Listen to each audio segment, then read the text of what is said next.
Hey, all right. You already know what time it is when you see us two on the screen. It's a Wednesday night, so you know what that means. This is another episode 39 of Sports for You Wrestling entitled Hustle and Glow. I am the OTC Trail, and that's my guy, main event. John, what's up, John? Yeah, yeah, yeah. Today, it's a momentous occasion because we are being represented and being graced with their presence by some black excellence has just walked into the room. The Again. trio, you probably recognize this trio from a few months ago. They graced our presence and man, they tore the house down. So now they're back again. Ladies and gentlemen, say hello to Matt, Rhodesia, and Easy, better known collectively as That's Effin' Wrestling. Guys, welcome back to the show. How you guys been? How you What guys up? been? What up? What up? Hey, miss What a y'all. beautiful intro that was. You already said Yeah. Black excellence. We back, baby. It was so much fun last time. We had to come back. Yeah. Yeah, man. sir. I've seen the last time we spoke, y'all been on a few trips around a couple shows. Let's talk about that real quick. How was that like? Oh, last time we hooked up, that was before Mania, right? Correct. Okay, so we did WrestleMania, which was We missed y'all. Yeah. Yeah, we did. We voted numerous times and couldn't get to you. Like the one Wale Mania, there was zero internet access. I didn't Facts. even get Yeah. the DMs until after we left. But I was trying to find you guys. Couldn't find you at Wale Mania. I think we were somewhere else at the same time. Didn't connect. Caesar. Yeah. He was at the Culture Kings event, and I think Oh, Trail yes. said, Caesar said, y'all just went to the Nike store. Yeah. Yeah. And we was already out the door. It was like, well. Yeah, weird, but it was a good time, man. It was a real good time. So we got a chance to do that. We've hit a couple of other shows since then, but we are here now, man. Like, and I am hoping. I know we talking about some good stuff tonight. We recorded our pod last night, dropped today. Anybody who's listening knows right now I am not in the best headspace when it comes to WWE's product. And he Right. has been he's been along kind of with that ride. He's just kind of also been there too. But I am hoping with your guys' energy, with your guys' positive influence, you can get me more excited for Saturday night's main event and Evolution than what I am right now. All right, we're gonna do that. We're gonna do that. Yeah. I'll do the best of my abilities. But But we we understand. still, they are running it back in Vegas, so we will have a chance to link this up, Oh, for sure. the right way. So that's one good thing about that. So let's dive into. Matt already said he's not really happy with the current product, and let's bring up one of the reasons why. Because one of the matches on Saturday night's main event is the one that everyone has a lot to say about. That a lot of people really don't care about. We crack jokes about it, and that is one Gunther defending his World Heavyweight Championship against the legendary himself, Bill Goldberg. Hey. Oh Sorry. no. I'm getting hyped. Good night. Just hype. Go Oh ahead. no. These are not you too. Go ahead. I know where this is going. I know. You know what? I'm gonna start with you because I know where this is going. Because you're probably gonna be fan number 2 that I've interacted with the past couple of days, past 2 weeks. Who you got in this match, and how you see it? How long do you see it going? So that is actually like the $1 million question, right? We found out as of yesterday, there's only 3 matches on this card. So we thought there was going to be a 30-second match. Evidently, Matt said it got to be at least 6 minutes. So we know that got to be at least probably 6 to 10 minutes for this match. I don't really care who wins, but what I did not want, I was the person on here talking about some Oldberg, and they was like, no, that's not nice to call him Oldberg. So, but I'm like, whatever. He's Goldberg, Oldberg. He's old, right? He is. That's a badge of honor, right? Yeah. But I was like, no, F that. Like, I'm so tired of this. I'm so tired of these legends. Like, I'm becoming like this old person. Like, these legends need to go, taking spots away from the people at the top. Why y'all do that to my boy Jay? Blah, blah, blah. That's the reason why my heart wasn't completely invested in Jay to begin with, because I know you're going to pull the rug underneath me, all that. But then we had that sit-down interview when we had Goldberg talking to Cole. And I was just like, yes, put that right in my veins. Oldberg was like, off principle, you just not going to disrespect me as a man. So I'm going to fuck you up, is what he said. And at that moment, yeah, there we go. I'm all in. So he won her over. He won me over. With one interview. Without crowd participation. Just sit down. How many times they did the takes? Who knows? But that was what it got me. All right, I feel you.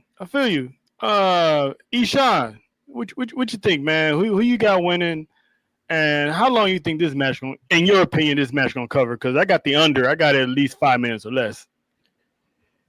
I'm a Goldberg fan from back in the day, man. Like, just his natural rise to the top in WCW was amazing. 55 years ago when I was alive, man. You know what I'm saying? We in 2025, and I'm just not here for it, man. You know what? But we've been talking on the show for some time, and we know we've been watching shows for a long time. We are super hardcore fans, so we expect more out of the product. And I told them, look, we expect more than they give us on an average basis. We've been watching these shows for a millennia at this point, like, right? And our expectations, they never really quite meet the hardcore fan expectations. So I don't expect it to meet it on Saturday. To be 100% honest with you, like, Goldberg has been bad his entire career. Like, right? When we get on this show, y'all, I get so frustrated talking to my co-hosts and other fans about Jade and Trick and all these people. Man, we got Goldberg who is getting pops out of this world. Like, right? He if he's not in the Hall of Fame, he's about to be in the Hall of Fame. He having a retirement match at 60 years old, and the dude can't wrestle a lick.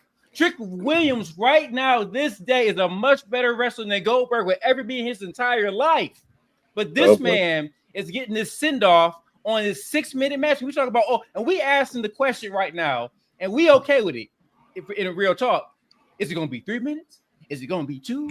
Is it going to be 5? And we worried about Trick Williams? Come on now, God dang it.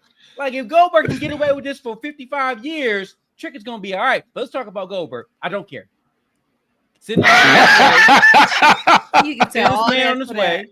Send this man on his way. Like, right, let's get Gunther to the next thing. That's it. That was a good soliloquy, by the way. And it just ended with, as far as he goes, I don't care. that's a Stephen A. Smith type of soliloquy. I feel that. So let's go to the patriarch himself, Matt. Your thoughts on this same questions, like how long you think and who you got winning? I had it at under 3 minutes before knowing it was only 3 matches, and who knows if they add something for SmackDown. If they do or they don't, I have them going total. So entrances and then fading to black. I got them going like 12 minutes. Now, what that looks like in terms of is the match 2 minutes, and then we get shenanigans afterwards where we do get the spear to Gunther if it didn't hit in the match, and then his son comes out and his wife hits the ring, and then he gets the pyro, and we send everybody home happy that way. Or if they actually work a legit 6 to 7, 8 minute match. I do think he absolutely deserves a send-off. It's Goldberg. Goldberg back in 98, 99, was arguably bigger than Austin. He was at one point. And Austin is my GOAT. Austin is the reason why I have a bald head to this day. I cut my hair in high school. Okay? So Austin is my GOAT. But it was a time where Goldberg was bigger than Austin. It wasn't a long time, but it was. But it was him and Austin running the game. And then The Rock came, and then we're off to the races with the Attitude Era and Mankind and Taker and all that. But he deserves this for sure. I am just really interested to see how this match plays out, though, because this match is going to end and begin with Gunther. And how he structures this match, how he protects Goldberg, how he makes sure he keeps Goldberg in line with what they're going to do. That is really what I will be watching that match for. But he deserves it. I've said my part for the past few weeks on Goldberg just getting a shot at the title when we just had a King of the Ring tournament. We had a Queen of the Ring tournament. But hell, they're passing out title shots now for Evolution like it's Halloween candy. So I guess that doesn't matter because everybody just gets the title shot without having to win a match at this point. So that's just where creative's at it right now. But it should be cool. I mean, it's in Atlanta, in his home state, man. God bless. But he deserves it for sure. Yeah, I agree. At first, I was dreading this because I thought they was gonna have it in Saudi for Night of Champions. Yeah. But then I forgot that Saturday night's main event was in Georgia. I'm like, okay, it makes sense. My thing is, did they really need to take the title off of Jay to sell this match? Because it's Goldberg. You know, that would have been enough to headline Saturday night's main event. But I get it. Now they want to, you know, they're teasing the idea of, okay, is this man going to win and retire with the World Heavyweight Championship? What kind of booking would that do? Because if Goldberg wins, are you going to hold a lackluster battle royal or tournament between now and SummerSlam? So I'm going to ask you guys this, but first I'm going to get John's opinion. Then I got a question regarding the World Heavyweight Championship. So, John, your thoughts on who you got winning this match and how long you think this match is going to go? Awesome lady, I hope you're not watching. Give me 3 minutes, man. Give me 3 minutes. Give me 3 minutes. And we gonna be talking about his entrance longer than we're gonna talk about his actual in-ring performance. Everything the panel said, I can't even argue. Everything was on point as per usual with these three brilliant minds that we have. All right. Who said like you said, I said 1 minute, man. Love it. Love it. I think brilliant. I think these three brilliant minds. Let me clear. These three brilliant minds that we have. These three brilliant minds that we have. Oh, because all right, my bad. Because like you just said, Trell, did it have to take the belt off Jay? And then look, Deja said it earlier. We was talking to how she said what she said, how they let you in with Jay, and then they would just pull the rug right from under him.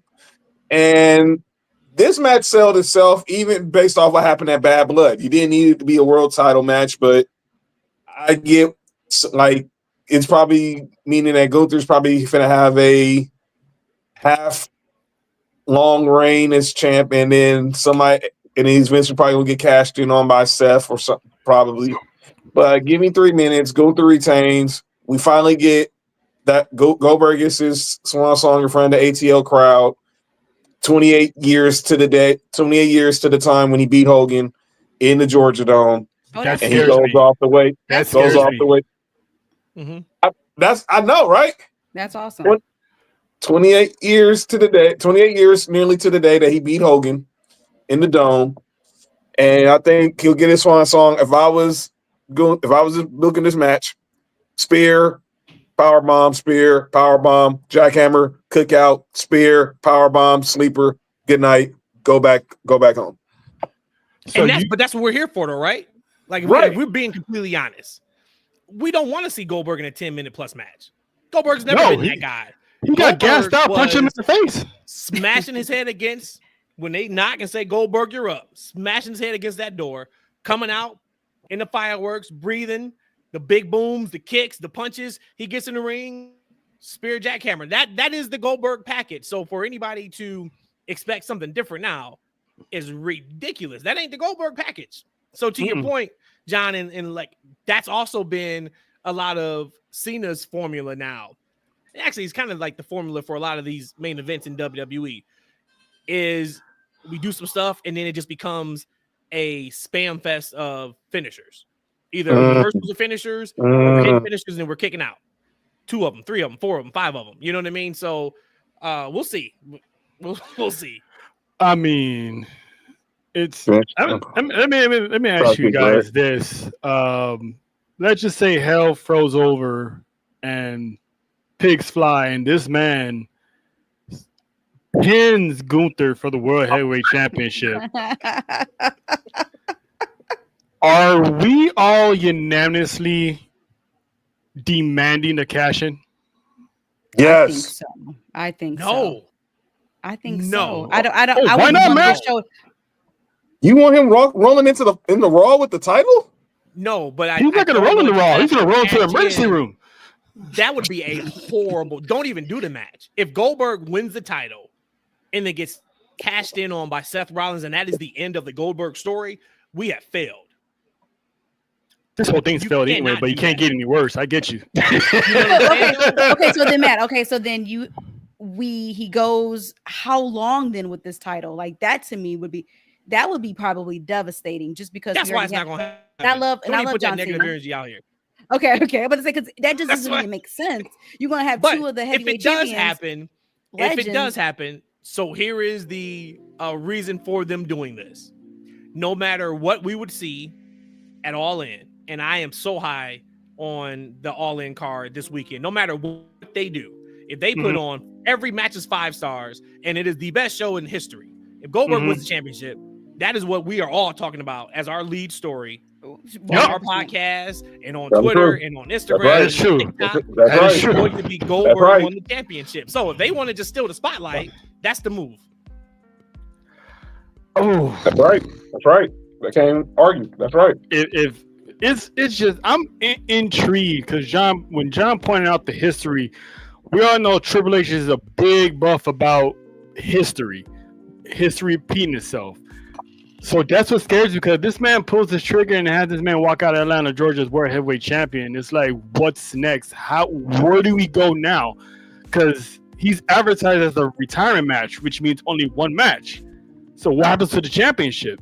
So wouldn't they kind of put themselves into a corner if they have this man walk out as champion? So I'm with John. I mean, when they planted these seeds a long time ago, there's only a few guys that have retired Goldberg. Braun Breaker and Gunther. And I thought it was going to be Braun Breaker at WrestleMania, which my personal opinion it should have been. But since we're here, Gunther cannot afford a loss to Goldberg because he just got the title back and we just came off of having an identity crisis for months when he's trying to figure out if he was going to be a face, if this was a face turn or him and Kaiser kind of split. We thought Kaiser was going to turn on him and that didn't happen. And then he's back being a heel and he took down Jay. So it's like, if this happens, this pretty much, what does the company say about Gunther? So I'm right now. I feel like Gunther is the only real bad guy. Bro, we live. Yeah, we live. Envy. All right, then I'm not gonna curse. But these punks. Oh, you can curse, bro. This is sports to you wrestling, dog. Get your shit off. All right, cool. We about the chaos. I cannot live in a world when we got bald-headed ass John Cena as champion on one brand, and we got rug game. We got Spray, which is cool. I'm all about it. Like, you got millions of dollars in your pocket, man. You figure it out. Then you got Goldberg on the other show. You got these 75-year-old men as your champions in 2025. Like, what world are we living in? This company is booking A backwards, man. I think Vince got up in there again, man. I think something done happened because this is ridiculous what we talking about right now. Talk about it. Look, man, I better see it. I did say we better see a cash in, but why waste it at a Saturday night's main event? Like, have Goldberg give this man the Brock Lesnar Survivor Series treatment, and have Gunther kick out at 1 or something, just shock Goldberg and have everyone be like, "Oh shit, this man ain't got it no more. What's gonna happen?" And then just wear him down to the point that they got the paramedics on standby with the whatchamacallit that says clear. Had that ready. I'm not wishing anything to happen, but I'm just saying those chops. Oh yeah, is not for the weak. No matter how mentally strong you are, yeah, you gonna tear some pecs. And Goldberg said he's willing to go. He don't care what happens to his body the next day. He's going all out this Saturday on his Shield. So I would have Gunther kick out of all that and be like, nah, this is 2025. This is my house. So I want to see a destruction of Goldberg. Choke him out in front of his wife, in front of his son. Not every Hollywood story deserves a good ending. OTC. My boy Dale, Little Dice, who was with us last time you guys were on the show. Shout out to Dale. Hey, best in the world. Shout my guy out. We're not bald shaming people. You see Matt here? We're not bald shaming, Dale. Stop that. He's got a problem. We're not bald shaming, Goldberg. Okay, there's no we. He always gonna talk about somebody's age. there's no we, there was he. There you go. I love it. I Nice love one. that production. There's no he, there's no we, there was a he. Production. So let's awesome let's shut that down right now. Come We on, don't man. You know us, man. Look, I have no problem with you being bald because I'm coming to Jesus pretty soon my damn self, right? I've been fighting this struggle for a long time. But listen, if you gonna have the mop at the top, go ahead and add the back where it's at. You know what I'm talking about? Like, you know what I'm saying? You can't have the mop Oh, in the that's front. funny, man. That's Either funny. come home or go all the way. That's all I'm saying. Go Yeah. all Work the for way Dion. or get a toupee. Yikes. Yeah, but you know that's Dion though. That's wild. John Cena wrestling with a toupee. Okay, got it. Hey, if that He thing wouldn't- starts he wouldn't flying have been the off. first. He wouldn't have been the first. If that starts flying off, I swear to God, the universe would not let him see the end of that. Dude, that would be a viral. That would be the meme for years. Yeah. Seriously, you would thought he was Jewish. Oh, oops, my bad. All right, so we're gonna keep the train rolling. We're gonna keep the train rolling.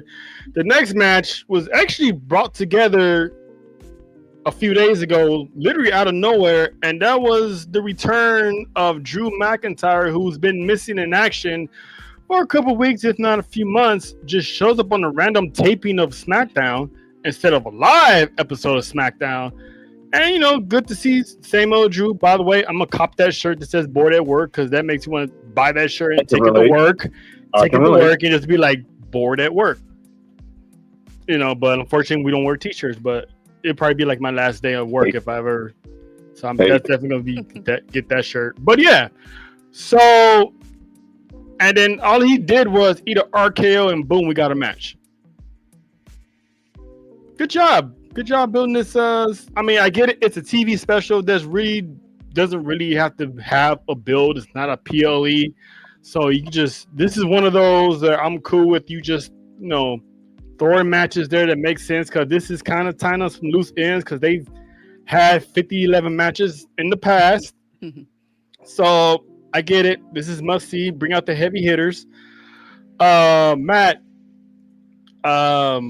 who has more to win and who has more to lose with these two? That's a great question.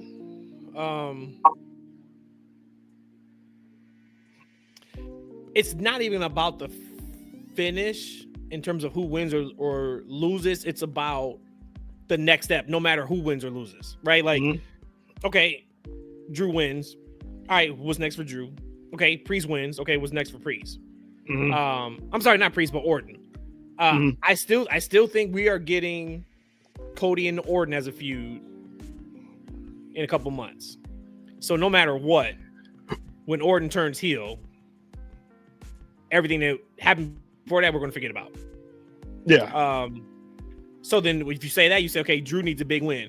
He spent 3+ months feuding with Priest. He put Priest over for the most part. So I would say he needs it more, but I'm getting to a point where I'm starting to worry about trusting WWE's creative. And since Triple H took over, that was the thing that I had talked about so much, was the amount of equity that WWE and Triple H has built with the fan base, to where you see something and you may not like it, but you say, but I know it's going to finish right. I know they're going somewhere with it. And man, over these last couple months, I can't say that. Right? There's been some head scratching or downright stupid ass decisions that they've done that has hurt the product and the show more than it's helped. So I know long-winded answer, but like, I'm a little worried that they're going to do the next step correctly. Like, whatever happens on Saturday happens on Saturday. Nobody's gonna be talking about this match. Everything's gonna be about Gunther and Goldberg. So they got some wiggle room to do whatever they want to do with it. But my worry is just from some of the things I've been seeing, man, like, I can't say I trust them to do the right thing going forward. I agree with that one. Radeja, your thoughts? I mean, who you got winning this? And same question, who has a lot to lose right now in this match? Because both these guys technically can't afford another loss. Full transparency, when I was getting prepped for our show yesterday, I was like, oh shit, when did this even happen? Matt was like, oh, it happened on SmackDown. I was like, okay. So again, another thrown together, kind of like Evolution. Let's just put some matches together. This is a spectacle. Let's put Drew and Orton together. I don't know who I want to win. I don't know, because you're right. Both people really can't lose. Orton just lost the tournament he was in. Drew has been losing forever since he didn't win in Clash at the Castle years ago against Roman. He's been losing nonstop. I actually don't even remember any time he's won. So at that point, it's just like, okay, I don't even know where we're at here. And if this is kind of like, if this was Crown Jewel, I keep calling Crown Jewel Saudi, anything Saudi, then it would make sense. You got the two heavy hitters and you just putting on a spectacle exhibition. I have no thoughts on this. I don't really care about this match. Who wins, who loses. I think maybe at this point, Randy has to win. If we're going to go down that path of him fighting Cody and feuding with him later. But I just don't know. Like, I don't understand this at all. Me neither. Ishan. Hey, first I want to say, what up, though? And Mike D. Hey, T, I got side. Like, I do the slide on the show sometimes, man. I got to say something. It's Rhodesia. It's Rhodesia. Oh, did I say Deja again? My bad. Yeah. I had a long day.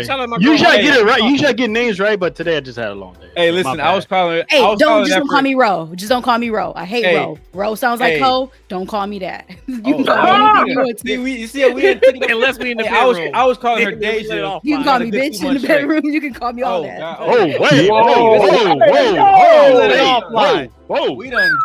Whoa.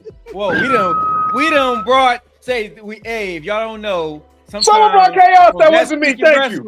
The freaking come out, and it's usually them two. You know. Hey, I guess what she's trying to tell everybody. He's been known to be quite the screamer. You know. Oh. Let's go. Even look at Nessa in the chat. She said she's second that. All right. Oh Lord. Hey. Oh, she's gonna start bringing more. She's gonna add chaos now. You just don't know what you just started. Hey, I mean, that's none of our business, but we appreciate you for sharing. So, Matt, my guy. Oh Lord. Let's get back on topic. God. Yeah. I'm a roll with Drew.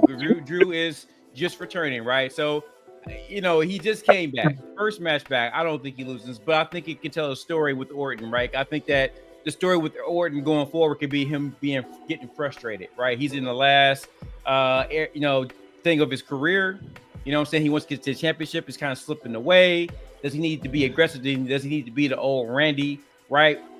So I think this will further his decline into that thinking of like, yo, I need to be underhanded and I need to be dastardly to get what I need. So I'm going to go with Drew, and then that will give us a natural, match with him and Cody, right? Because now you got, Drew gets a little steam, he gets a win on a PLE, and right then, boom, right into Cody, right? And I'm assuming Cody wins that, and whatever's happened with Orton continues to stir, and then we get that eventual turn onto Cody. So that's what I'm going with.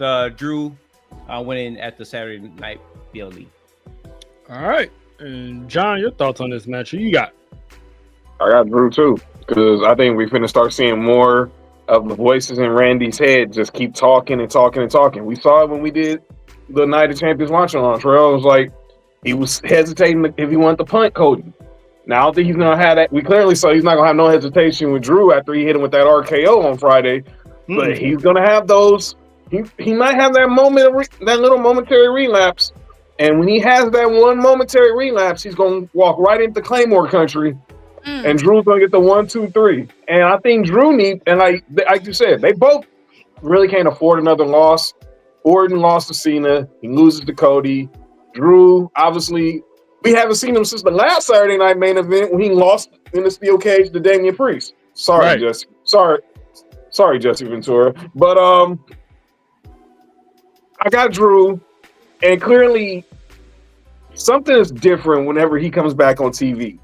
And you got to push Drew winning because he called all the entire locker room betas. They just saying y'all some sidekicks. I'm the top dog now. I'm the alpha. So you can't talk like an alpha and then you have a beta result. So that's why I got Drew McIntyre beating Randy Orton. Listen, I agree with Drew when you say, you know, he's alpha, but he's only alpha until Roman Reigns comes back. Because what Roman Reigns said back in 2020, you'll always be number 2. Mm-hmm. So if Roman's busy, Roman's away, who they call? Drew. So let's get that out the way. But you're right about one thing. There is always something different with Drew, and I've actually read and heard that they're in talks of actually switching Drew McIntyre babyface to freshen up, you know, his you know, whatever he's got going on. Maybe put him down to the mid card. I don't know, but they're prepping a face turn because he needs a new direction, which I agree. He needs fresh faces to face. So I'm guessing they're gonna start putting him with heels. So I got Orton losing because I think losing to Drew would add more to him eventually snapping. Because like you said, John, when we saw Night of Champions, when he realized he screwed himself over by taking his eye off the ball not once but twice, and looked at Cody like, oh, all right, bet. And then he looked at Cody again on SmackDown after dropping Drew with the RKO. He looked at him again, so it's like it's on the way. That's why we never gonna get that Cena versus Randy Orton because they really hyped that one up as one last time.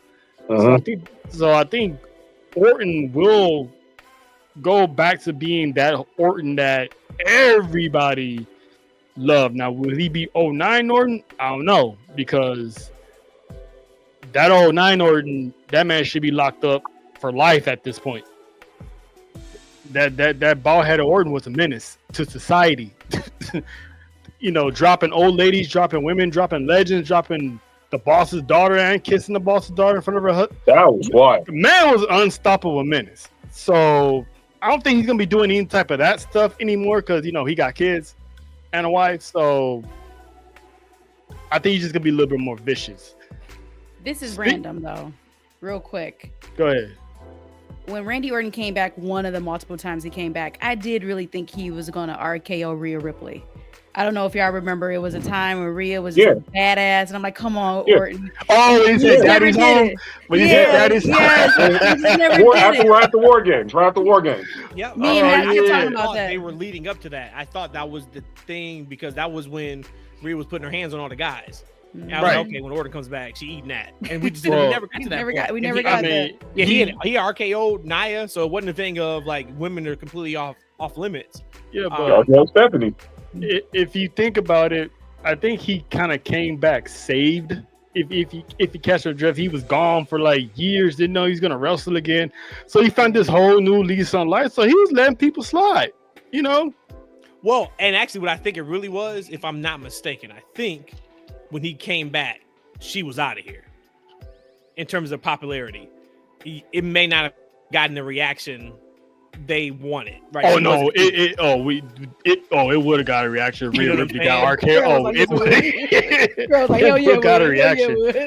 I know a few podcasts that would have dedicated the entire show on Rhea Ripley getting dropped. One is in the comments right now. She's gonna probably comment it right there. This person right here hates. Well, I would say she hates Rhea Ripley. She doesn't hate Rhea. She's Team Dom and Liv.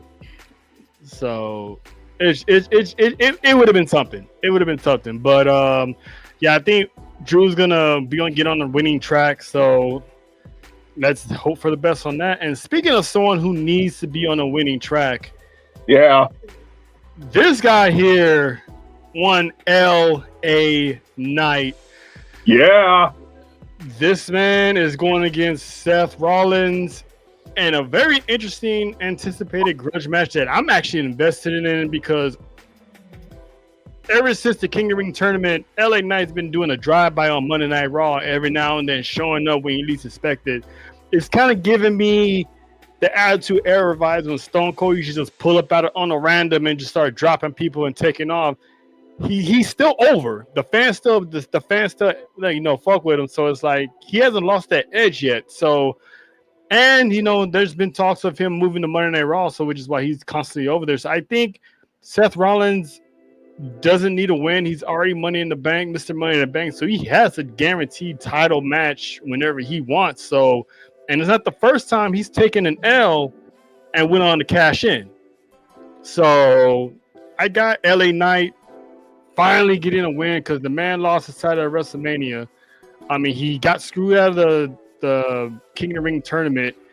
He's lost Money in the Bank not once, not twice, but 3 times, and the third time being in this city. Yeah, our city. So it's like the man needs a dub and he needs it bad. So is it Call her. You can say Rhodesia. Ro- It's Ro- Rhodesia. Rhodesia. You had on purpose, man. Rhodesia. Let's rewind 5 minutes ago. And it was Deja. hilarious. Hey, Hilarious that hey, he was the he fucked up everybody's name on our podcast. Hey, is Deja cool? Deja is perfect. Deja, that's I'm sticking with. It's gonna be Some of Deja. the closest moving people forward. call me Deja. I love that. All right, my cool. God. Then we family now. So Deja, your family. thoughts on this on this match? Yeah. Again, you probably shouldn't have started with me because I've probably been the person who said LA Knight. I just like Jay, LA Knight was the first person that I'm not about to fall for it. I'm not about to fall for the fandom of LA Knight because what you gonna do? You gonna pull the rug up underneath me, give me a band-aid because I done busted my nose, and then try to do it all over again. He was the first one, and then Jay Uso came after that. So again, I would want him to win, but like you said, he's been running up and doing a drive-by beatdown, running the fade of Seth all the time, or running fade for Seth. I don't know how he could win, especially when you have the Empire or whatever group their name is. Braun. Braun. I Or don't as know Master how calls he him, could. Death Row. Death Row. I don't know how he could win. If he would win, again, this SNE. It just seems like, again, everything thrown together. I don't understand what's happening here. You are just putting on a show for us to put on show and content. And it kind of makes me think like, I remember when Netflix first came out, at one point, they didn't really care about their programming as long as they were just putting out content. And it's a content game, right? So I guess they're achieving that part. They're just throwing out content. But where I got irritated with Vince a long time ago is like, you thought I was stupid. You thought I had an S on my forehead and was just feeding me shit like I was stupid.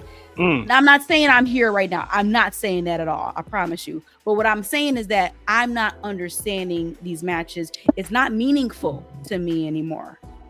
And right now, and again, it could be because we are having these PLEs and special programming every 2 weeks, every 4 weeks, every 6 weeks, when we're supposed to be at most once a month.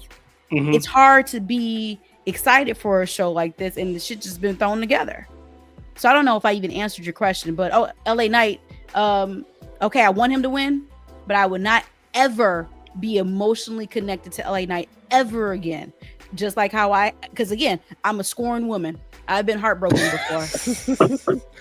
I feel you. I mean, this has to end one day with that man winning a world title, because the night he does, the world's gonna lose their shit. So hopefully he does it. I mean, even if he has to go heel to do it, give this man a championship.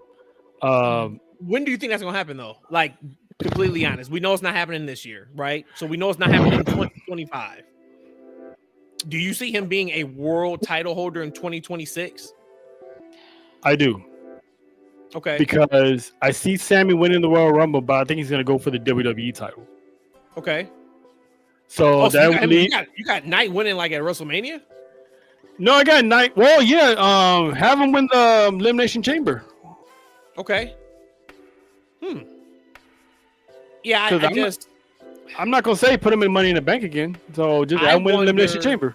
I wonder if his popularity wanes before he gets to the point where he's in for a legit title shot. I mean, wonder that. We're in what, July? Mm-hmm. It has to be unexpected. If they're gonna strike while the iron's hot, it's gonna be unexpected, because we're thinking next year already. We're not even giving him a shot at all this year to win. So much like when EO beat Rhea before WrestleMania, that shocked the world. Yeah. So they have to do something like that. Have this man get a title shot, a random title shot, and win. It could be against Seth again later on down the road once Seth cashes in, and unless Roman beats him or something, LA Knight has to win by surprise because to Rhodesia's credit, damn, did it again. I like Rhodesia too. You can rock with Rhodesia. Let's represent.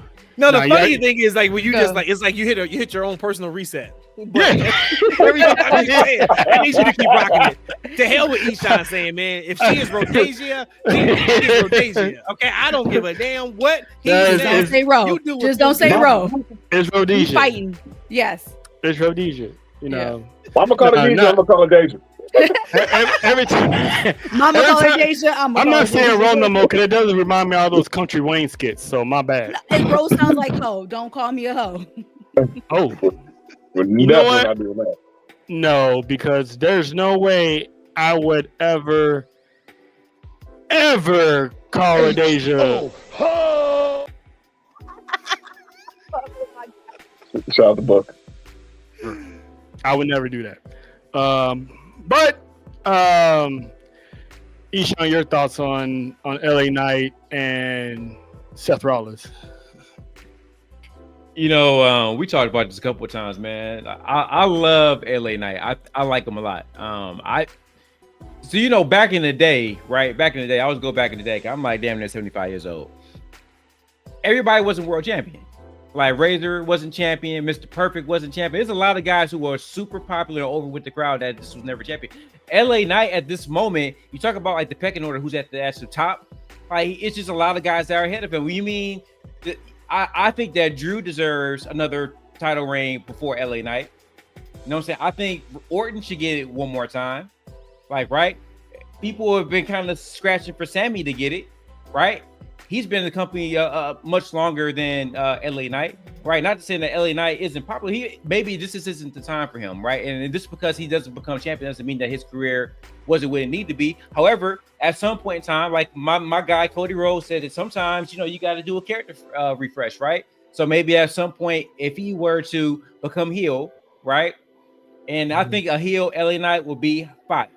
Like, right? Maybe that might give him the extra spark to put a fuse on him to kind of take him over the guys that are already at the top. Because the WWE roster right now has a huge main event roster right now. Right. And I just don't think that he is above the guys that are slotted ahead of him. This isn't like, you know, like 10 years ago when old dirty ass Vince would have kept pushing the same people and there was people that was ready. He just wasn't pushing them. Like, no, there's people right there not being pushed correctly, like Jey Uso, like, right? Jey Uso deserves the championship, another reign before LA Knight does. So going into this match, does he need to win? Hell to the no. Put his ass back where you have him slotted, which is the mid card. He is the top. He is the mid card champion. It ain't nothing wrong with that. There's a lot of fruit and love in that mid card. Let him go back to the mid card. So you don't believe in him? Believe that he can be the IC champion. And he can defend that bad boy a couple times. Yes, you know what I'm saying? The U.S. title, a couple times. Yes, but the world championship, he can fight for it, but don't fall for it. You know what I'm saying? He gonna fight for it, don't fall for it. He ain't gonna win. And he ain't gonna win Saturday. I get you. But he also said he has time. The man is in his 40s. How much time you think? Oh no, he ain't got no time. I mean, I'm talking about maybe another 2 years. Like I said, if he get a heel turn, he might get that run and he might shotgun him. But no, I just think like I started off saying like, you know, I think some people it ain't in the cards. When Batista showed up, he was already like pushing 40, if not already 40. I think how long did 30s? How long did it take him to win the world heavyweight title? I don't know. Batista's the man though. Batista won his first world title in 2005, so that's 3 years. All right, so LA Knight's already been in WWE for a little about 4, counting NXT. 5? Well, 21. He came in 21, so yeah, 4 years. 4 years already. It's his man's time eventually. Listen, he's been here a cup of coffee. I get it. He's only been here 4 years. Jey Uso's been here like 17, going on 20. Jeff Hardy, he was in the company for a long time before he reached the mountaintop, but they were kids when they got into the business, when they got into WWE. So they had time on their side. This man ain't got time on his side. He, like you said, Isha, he got at least a good 2 years left. I mean, are they gonna bring back that stigma of all these good guys who are very, very good characters that were over and never win a championship? Because we're in 2025. Fans ain't going for that no more. There's not that many of us out there anymore. Either they're no longer interested, or they pretty much fall in line with everybody else. So it's like this man has to win a championship either now or next year. Well, Punk is probably due for another run pretty soon. Cody gonna get the championship back pretty soon. You think about all these dudes at the time. I just think it's right now is that there's so many guys ahead of him right now that are deserving or maybe more deserving to be champion before he can get it based on his work. Mm-hmm.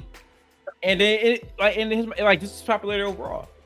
I mean, we'll see, because lately it's been fans 3, WWE 0. So if they really want to push LA Knight, eventually they say they want to let the fans dictate. But hey, I guess it depends on who it is they want to dictate against. John, your thoughts on LA Knight and Seth Rollins before we jump into the ladies pay-per-view. As the president of the LA Knight fan club, like my sister Deidre, Let's go. There you go, Deidre. See, It hurt. It stinks. It stinks, man. We were there. Me and Troy were there, and Nessa. We were in the building that night. My bad. But we'll get to that in a second. But we were in the building. We were in the building at Money in the Bank, and every time he did something, he had people at the edge of his seat because we thought it was finally gonna happen. But it went straight Charlie Brown and Lucy with the football. They pulled it out from under, man. It was straight Charlie Brown and Lucy with the football. Because when we did our preview show, my heart was telling me, I didn't even want to pick LA Knight, so I didn't. My heart was telling me pick Solo, and my head was telling me it was gonna be Seth. But when I was in the building, I had a change of heart seeing how over LA Knight was when we walked out to anything he did in the ring. That's where they got Seth, you. But they got me because my head was right and went with Seth. He got to get this dub, man. I mean, but the way they're building Seth right now, he's not taking too many L's, especially with Braun Security, BNBC, whatever you want to call them. We saw what they just did to Jay. We've seen what they did to Sammy. We already saw what they did to LA Knight before that. So we'll make sure they're not going to try to do it again. They're going to make sure that Seth Rollins has nothing standing in his way when he gets that cash in. I want LA Knight to win. That's where my heart is. My head is telling me it's going to be Seth. My mind's telling me no. Yeah. But yeah, you know what? I got an idea on. There's only, I think, maybe one person that can probably stop him. He's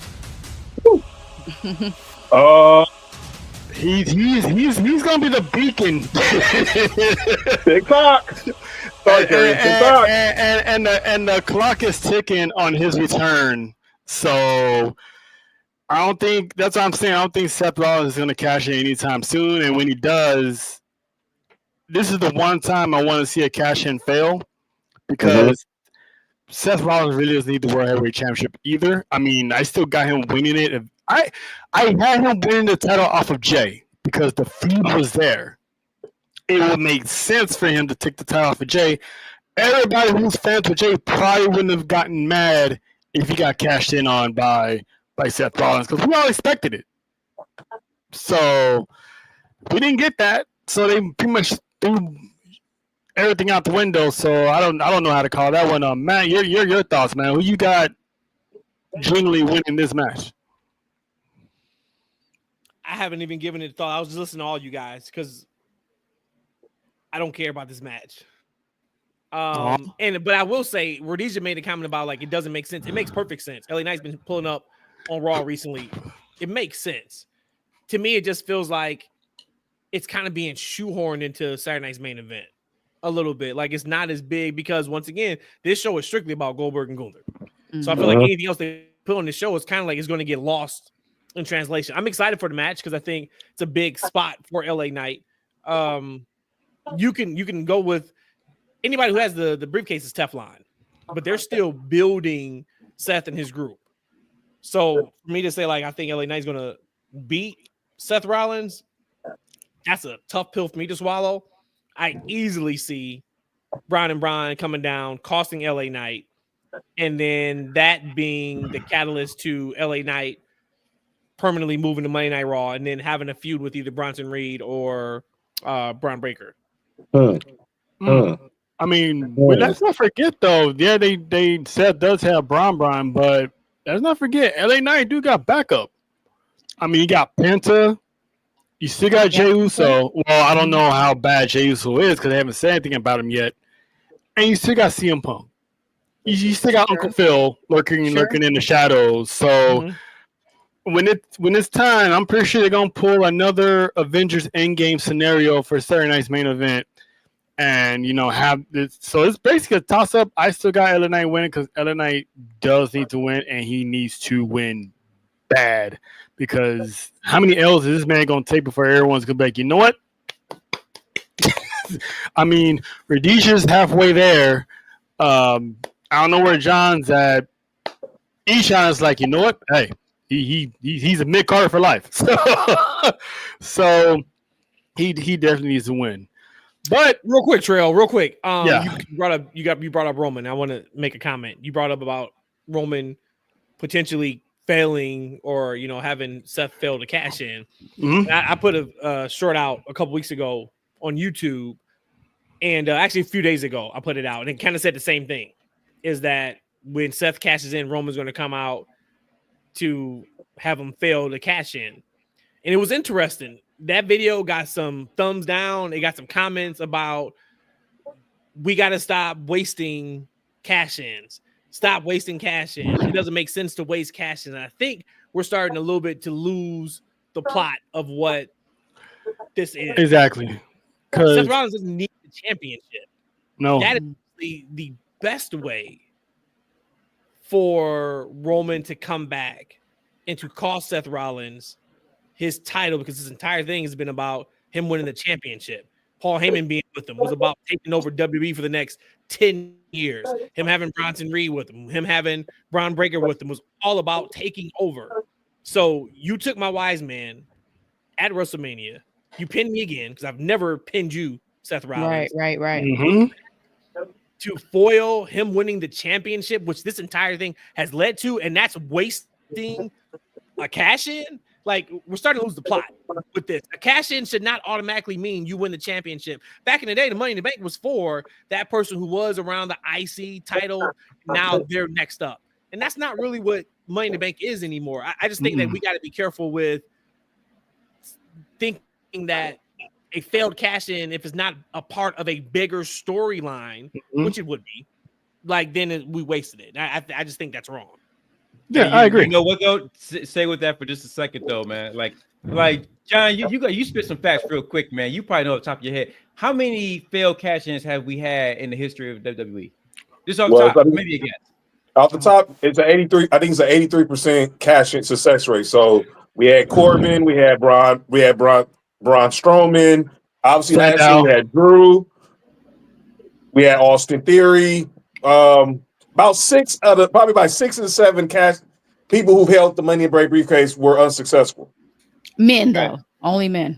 Only the men. Only the men. Women is 100% cash-in rate. Yep, undefeated. Women undefeated. On the men's side, it's 83%. So you add the women, where it's a high success rate. So at this point, they have conditioned us to say that if you win this briefcase, you're going to cash in, you're going to be a championship, right? So people are expecting that. So when we don't get that, it seems like we're not getting what they conditioned us to get. And at this point, you got to ask, this is what I say, man. Like, I get that we have these conversations, high-level conversations, but man, they very, very simple with this, man. WWE and their storytelling has been way simpler than we ever give them credit for. They are not giving him all this push to take these things away for those kind of moments, right? Because like that Roman Seth moment, they can create they out of anything. There's so much history. They don't need an extra thing like that to add it over the top. There's so much mess in that drama And they can pick anything and make it hype because everybody gonna be there Thank you, right my there goodness. for it. So at the same time, like I don't see how you give a Seth Rollins you gave him a wise man or an oracle. right. You gave him King 2 big Sandow, that's horses. another one. Like right, you give him like you're giving this man the keys to the kingdom almost, right? Just to pull it away. Just to create another moment out of 1,000 moments that Roman and Seth already have. It just doesn't make a lot of sense when you actually think about the totality of everything in the history that they have, right? That would be a specific waste. Like, why do it? Why give? If that's the case, why give it to him? That's what I say. Give it to somebody else that maybe they can cash in on John or somebody else, and it'll make a bigger moment for the fans.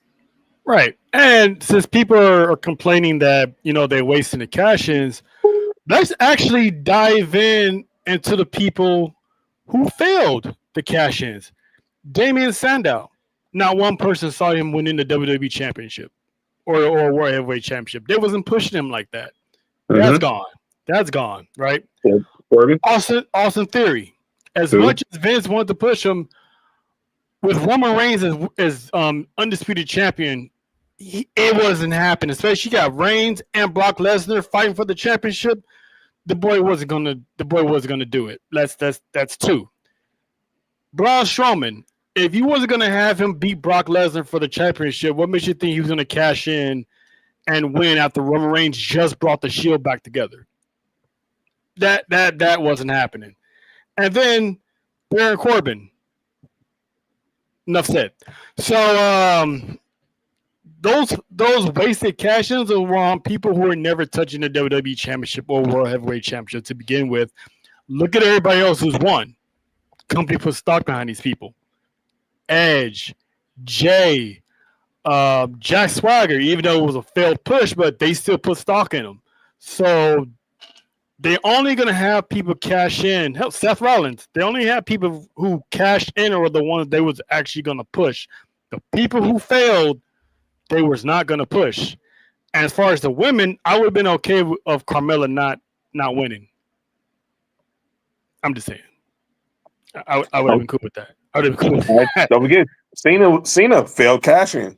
I think he was like one of the first ones because his dumb ass said, "I'm gonna challenge you. I'm gonna cash in on you." Like, what kind of? He thought he was RVD. Good guy. He thought he was RVD. He thought he was RVD. Yep. No, that's what it was. I mean, he lost it because he told them that I'm going to cash in ahead of time. Yeah. It was Cena in 2012. Yeah. Damian Sandow in 2013. Corbin in 2017. Braun Strowman in 2018. You had Austin Theory in 21, and then you just had Drew McIntyre last year. Yeah. Real quick, I don't want to belabor the story here on this, but I thought during the time that Theory had the Money in the Bank, I thought he went after one of the IC championship. United States Championship. He was attempting to go for the United States Championship. I think he got thwarted on that one as well. And that's when, I think they kind of took a turn for a difference with the Money in the Bank because it was always, you went for the heavyweight championships. Mm-hmm. And then it was like any championship was up for grabs. You kind of already told me at that point what you're doing, that the top people on the card is going to be the top people on the card. Yeah. And they haven't went back to that at all ever since. So I think they were just trying to find a way to get that briefcase off of Theory because he had no business having it. So I think Roman screwing over Seth Rollins is like poetic justice to the point that Rollins used the Money in the Bank briefcase in the heights of the century to screw over Reigns. So if they want to go back and have an eye for an eye, that'd be the perfect way. So when he finally cashes in, you have Roman comes in and be like, "Oh yeah, not happening." Yep. So I'm looking forward to that because he's gonna be back sooner rather than later. Hopefully, it's right after Saturday night's main event. But now we're gonna go over the most important thing, the meat and potatoes of this show, and that's the ladies. And that is Evolution. It's this Sunday. So if we're gonna talk about Evolution, we gotta in Georgia, we gotta put some Georgia theme to it, gotta put some Georgia stank on it. So now I know people were saying how this pay-per-view was lackluster on the build. I mean, I'm gonna stall them out on this was the simple fact of the whole show was built around Liv Morgan. So when Liv Morgan went out with that shoulder injury unexpectedly, they literally had to redo the entire show. So we don't know what matches we got, wouldn't even happen. So the Liv effect, I guess the way they see it is, while we're gonna promote something, if we don't even know what, we still trying to figure out what we're gonna put here. So we're gonna go into the first match that's on this card, and that's JC Jane, the most beatable NXT champion in the history of the company, defending against the juggernaut herself, Jordynne Grace. Rhodesia, you're the female guest on this show, so I'm gonna have you go first. Is this Jordynne Grace's last stand as far as trying to get some gold? And if she doesn't win, is she main roster bound?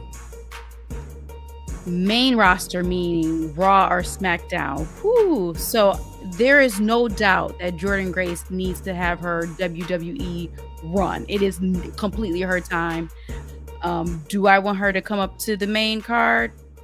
Why not? I think she's been an incredible force. I love her. I mean, when I first saw her on the TNA circuit live, I'm like, damn, this is a beast. And I just love strong people, and I love especially strong women. And get that, I mean, that just get my juices flowing. So I don't know if she's gonna win it from JC Jane. That was hilarious that you said the most beatable women's champion of NXT. I don't care about that. I'm not caught up in that part. I just do believe that at this point, though, Jordynne Grace needs to be an imprint on WWE. So if that is just mainly just NXT and she runs Gambit down there, fine with that too. If that means that she's going to be caught up, my whole thing is don't call somebody up like a Jordynne Grace if you're not ready to display her the way that she needs to be displayed. So I'm 100% okay keeping you down in NXT, you running Buckshot down there.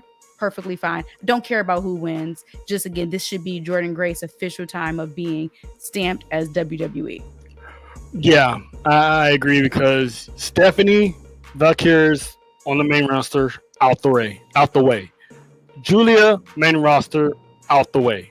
Roxanne main roster out the way. This has to be Jordynne Grace's time to finally, lead the division. Then you add Blake Monroe to the mix. Is she going to turn on Jordynne Grace? Because, Blake Monroe has a track record, when she was Mariah May of, having this thing. She's cool, but she's a devious woman. So I could see them having a little rivalry for the championship down the line. So, yeah, I agree. Jordynne Grace does need to win because right now there's no room for her on the main roster. There's no story. There's nothing that would tie her into coming up to the main roster because Roxanne had Bayley. That was her way in. So, and then, Stephanie, well, it's just Stephanie. Boss lady, what up? But what's going on, boss lady? So, yeah, I'm with you. She has to win. Matt, your thoughts. Who you got winning this? Oh, it's Jordynne Grace. Straight to the point. he went Marshawn Lynch on that one. He went Marshawn Lynch on that one. Straight to the point. Why y'all think I picked this match first? Why you think I picked this match first to talk about? Because it's the least one on the card that pretty much nobody cares about. We just want Jordynne Grace to win. So yeah, it's time for her to win. Like, all honesty, if she's not coming to the main roster, which I hope she doesn't, there's not a spot for her right now. Right. It's time. So, it's been time. But give me her and give me Monroe. Let's get that feud that's going to take us through the fall. All right. So to save us some time, Ishan, John, Jordynne Grace. Yes. I'm going JC. Ain't this a bit? Gotta be different. Okay, now you gotta explain why you got the beatable champion actually winning her first title defense. So I said that the main roster tells simple stories, like right. NXT doesn't. They give you a little more nuance to what they're doing down there. Like they're telling the story that JC is a beatable champion. Maybe she fluke wins, retains the championship, right? And honestly, if you think about it, like when Jordan got to NXT, they said when she got there that was a short-term thing. Like, right? And we talk about there's no room for. Maybe there is. They done got rid of like 25 women off the roster in the past 2 months. Mm-hmm. Like, you know what I'm saying? So maybe there is a spot for a worker and somebody looks as good as she does. And like, you know, when you got the it, they gonna make room for it. So Yeah. I think maybe her time on NXT is a little less, and maybe we see something with Blake Monroe, because I don't think she's a baby face. I thought she was definitely a heel coming in. So I think there's something to what you said about maybe she's playing nice girl, maybe she costs championship, or maybe I think it's going to be her time in the division for some time until we get the next person. Yeah, I agree, because they are gonna. I'm pretty sure they're gonna start moving more females up, because eventually, you know, names like Jada Parker, Lola Vice, Kalani Jordan, you know, Lash Legend, those girls, they've been killing it in NXT. That eventually their number's gonna get called. Hey, Kalani Hayes, you mean? Yeah, Kalani yeah, Hayes? yeah, yeah. Kalani Hayes. Shout out to Maya. So Shout out to cute. Maya's baby girl. And another note about this.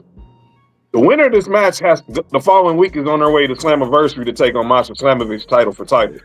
Now, I'm glad you said that, because let's just say, to, you know, Ishan's point of she might get that fluke win.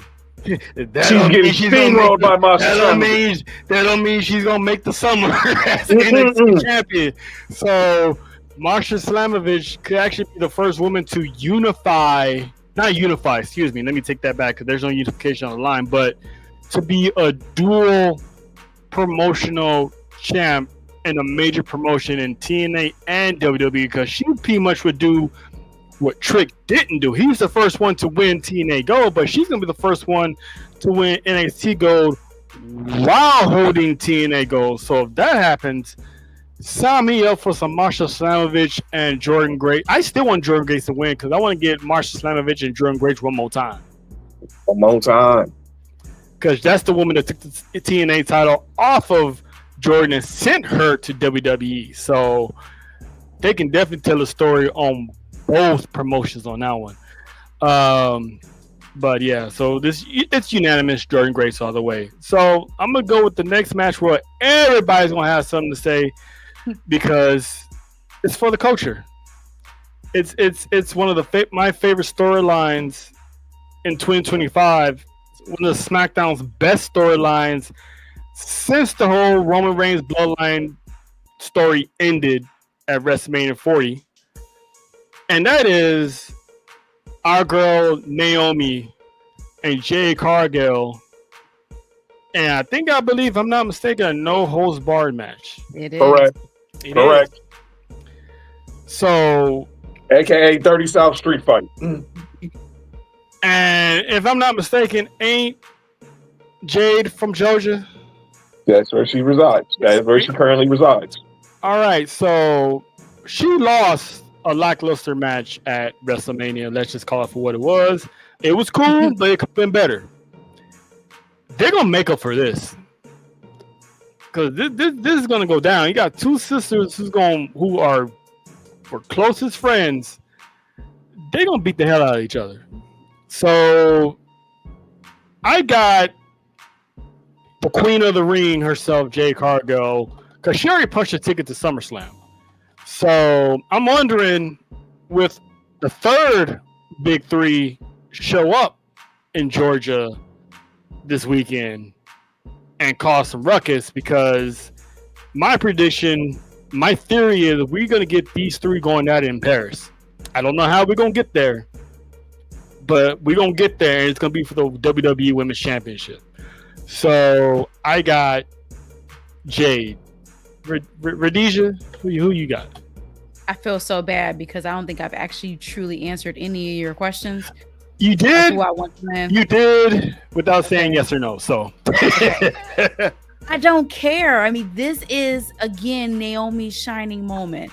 I mean, she has put in the best work of her career to the point where the fans are feeling it too.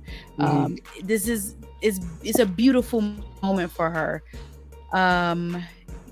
Bianca interference, or Bianca introducing herself because she's been gone for a minute with her hand. That could be cool. I could see the three of them going against each other.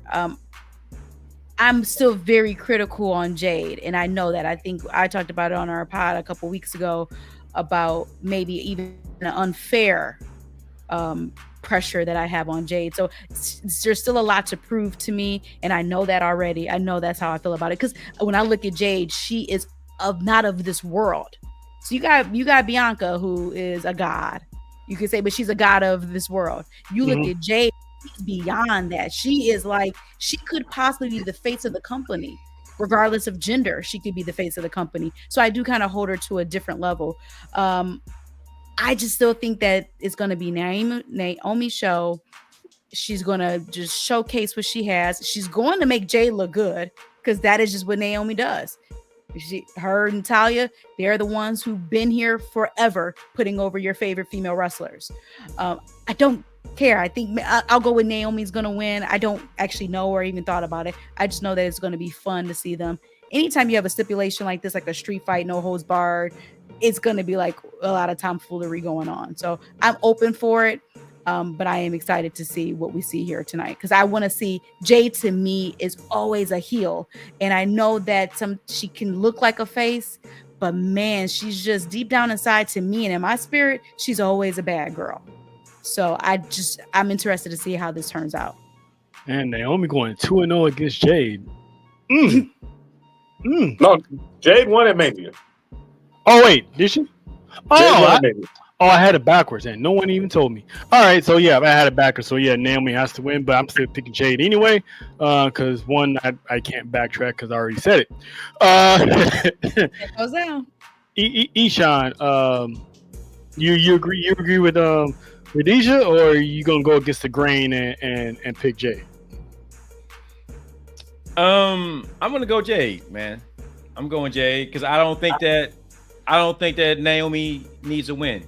I feel like she's destined for the championship. She's gonna be like that sneaky heel that just catches in and wins championship. That's the type of heel she's going to be. I don't think she's the type of heel that needs, I don't think she's over. She's lost most of her matches since she turned heel, but she's still stupid over with the crowd, right? As far as playing into her her heel character. I don't feel like she needs to win. I feel like Jay is a dominant, her character is about being dominant. Like right now, I think you lose a little bit of that if she keeps losing, if she loses big matches like these, especially when she's going into SummerSlam challenging for a championship. Just in my opinion, I wouldn't do it. But it's funny you said that, Rhodesia. I meant to talk about it on our podcast about Jay being a natural heel. So I told you guys that, fam, I have my nieces and nephews over my house all weekend, right? And ages range from 7 to 16. And so I got a 16-year-old niece, a 10-year-old, and a 12-year-old niece. And they don't like Jay at all. At all. At all. And I was like, so tell me more. Why don't you, what about you don't you like? I just feel like she's too cocky. All she does is flex. These are young, African-American girls who aren't into Jay because naturally she comes off like a cocky heel. Right? A cocky, powerful heel that should win most of her matches, right? So I think that's her position, that's her pivot, especially going to SummerSlam. Naomi, her next thing doesn't need to be, she doesn't need to benefit from a win from Jay going to her next thing. Her next thing is just going to be her being obnoxious, her being a crazy heel, and then her swarming her way into a championship. Oh, what happened to the music? Oh, my bad. Matt. So Nessa put in the chat, Naomi needs to win. Jay doesn't need another win. And then shout out to Talk It Up. Talk It Up said Miami. Most likely. And that's what's going to happen. We didn't predict any of our matches that we talked about on the pod this week. It was more of just for us. So much that was going on this weekend. Hey, do you care about this or do you not care about it? That's kind of how we ran it down. Mm-hmm. But here you go. Here's a spoiler. This is what I would do. And once again, if I had all the equity that they have built up, I think they would do this. They made this match no holds barred for a reason. Mm-hmm. This is the perfect time to call back. And I haven't heard this anywhere. It's the perfect time to call back how Jade was out for months. You have Jade put Naomi through a car. Perfect way to zip tie up that feud, right? Allegedly. Right. Now, we already know Jade gets the shot for the women's championship at SummerSlam. Correct. You have Naomi off of TV. Don't even mention her for the next month until she cashes in on Jade and wins the title at SummerSlam. Yup. This is the easiest storyline to book that I have ever seen. So And I that give is this man a how you check. do it. Get that man I a check. agree. I didn't think of the off the loading dock thing to bring that up. That's the one thing I Run it missed back. because I did have Jay beating Tiffany Stratton at SummerSlam and had Naomi cash in, but having her off television because yeah, definitely. And who knows? Maybe you can that'd be another way to add Bianca to that mix too. Well, so to your point, when you said that, you said for you feel like in Paris, we're getting a triple threat. That's just brought up. You got it on the screen. Bianca absolutely has more to do with this whole thing than we know about right now. 100%. This writes Yes. itself. If they fuck this up,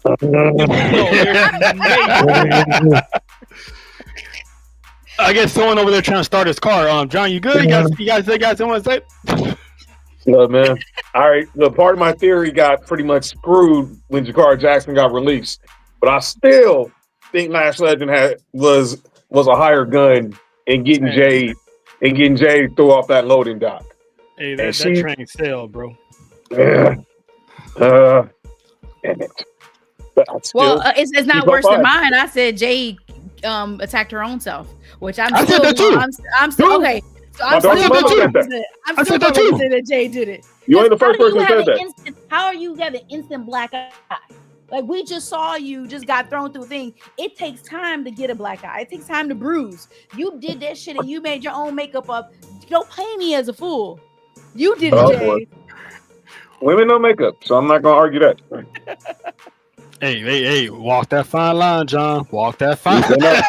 They know glam. They know glam from non-glam. I just put it like that. Yeah, well, yeah. But yeah, it's gonna be that's like probably like one of the most intriguing matches I'm looking forward to because to Matt's point is like if they start going to the back, it's up. I already know where they're going, and I'm gonna hit up Matt. I'm like, well, you want that donation to your Cash App, Zelle, or how you want that done? Because if I see them go to the back, I already know what's gonna happen. So we ain't gonna see Naomi for a bit. Next we got the Fatal 4-Way Tag Team match for the Women's Tag Team Championship that rarely gets seen on television unless it's a prop because Raquel holds them up like a tree branch. So we got Raquel and her new tag team partner Liz replacing Roxanne from Judgment Day. The Capucha Warriors are back against the interesting tag team of Charlotte Flair and Alexa Bliss, which I'm personally invested into what those two got going on because Charlotte's going through a character change and I'm all for it because she needs it. And of course we got the NXT's Zarya and Zoruka, which I'm very happy because I see 1, 2, 3, 4, 5, 6 women gonna get their soul snatched. Jesus.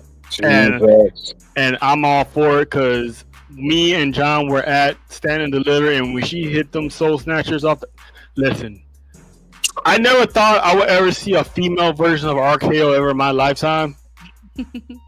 This is the closest thing. I mean, I'm telling you, I think it's better than RKO. RKO Ooh, is good because it's out of hot nowhere. take. Because it's out of nowhere, I'll give you that. But when Soruka when she first did it, when I first saw her do it, I was like, holy shit, what was that? And then seeing her every single time that she was able to pull it off no matter what, because the whole thing that you having a killer finisher, you got to be able to do that all the time. Mm-hmm. And when she was killing it every time, I've seen her do it every time. I don't know about that. Apples and oranges. Apples and oranges. That's what I'll say. Hey, if there's ever be a future face of the company within the next 5 to 10 years, you can add Sol Ruka to that draft class of faces that's gonna run the world in this women's division. So who you got winning the match, Rhodesia? I don't care.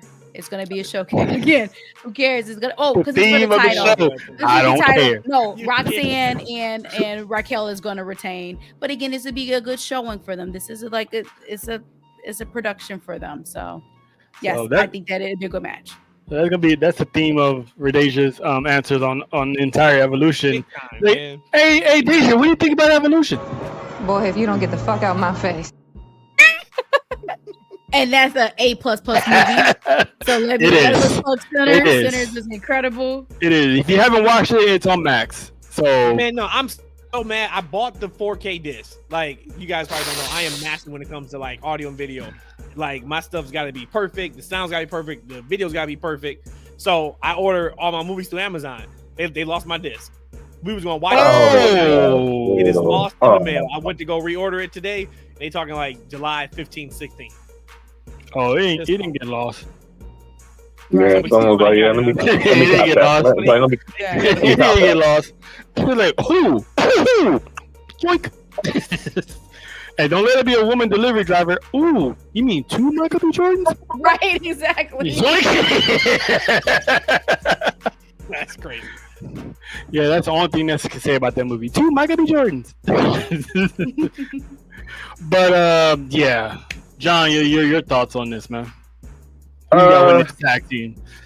I think as Nessa said, La Tejana is retained because Roxanne finally gets to prove her worth to Raquel after she had a couple of unsuccessful chances to do it. Monday, losing to Kairi Sane, and obviously, but she took the bullet for her. She was trying to take bullets for her, catching beatdowns, but this will be her way of gaining her trust within the Judgment Day with Raquel because she already seemed to she got Finn and JD.